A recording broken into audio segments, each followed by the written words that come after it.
Hello दोस्तों, नमस्ते प्रणाम। हम किरण शर्मा मंजू शर्मा अपना यूट्यूब चैनल पर सबके स्वागत करै छी। नमस्ते प्रणाम सब यूट्यूब फैमिली के प्रणाम। और हम दोनों देवरानी जेठानी जा रहा छी गेहूं कटनी पर गीत गावे। अहाँ सबके जब नीक लागत कमेंट करके जरूर बताएब गीत केहन लागल नहीं लागल। बहुत प्यारा सा गीत है, अहाँ सब जरूर सुनब फुलवाच में। शुरू से अंत तक हम सब सुन कर तब कमेंट बॉक्स में लिखब गीत केहन लागल। बहुत प्यारा सा गीत है। चैत महीना राजा बहे पूरबा बयरिया, चैत महीना राजा बहे पूरबा बयरिया, करब नहीं हो राजा गेहूं के कटनिया, करब नहीं हो राजा गेहूं के कटनिया, करब नहीं हो राजा गेहूं के कटनिया। तेज बाटे धूप राजा जरत बदनिया, तेज बाटे धूप राजा जरत बदनिया, गोर बाटे हम राजा करिया जय देविया, गोर बाटे हम राजा करिया जय देविया, करब नहीं हो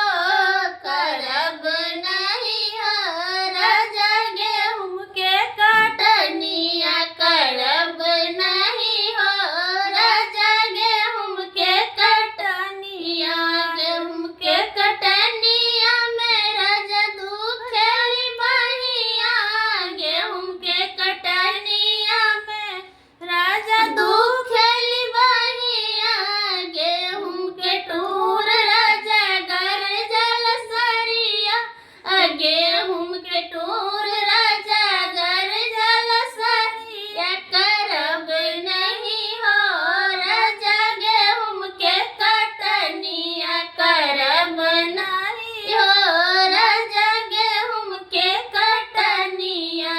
चैत महीना राजा बहे पूरबा बयरिया, चैत महीना राजा बहे पूरबा बयरिया, करब नहीं हो राजा गेहूं के कटनिया, करब नहीं हो राजा गेहूं के कटनिया, करब नहीं हो राजा गेहूं के कटनिया।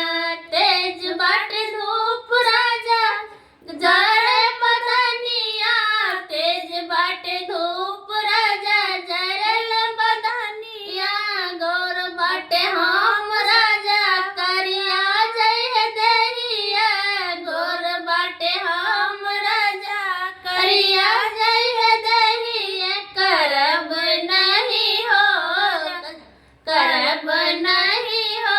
राजा गेहूं के कटनिया, करब नहीं हो राजा गेहूं के कटनिया, करब नहीं हो राजा गेहूं के कटनिया।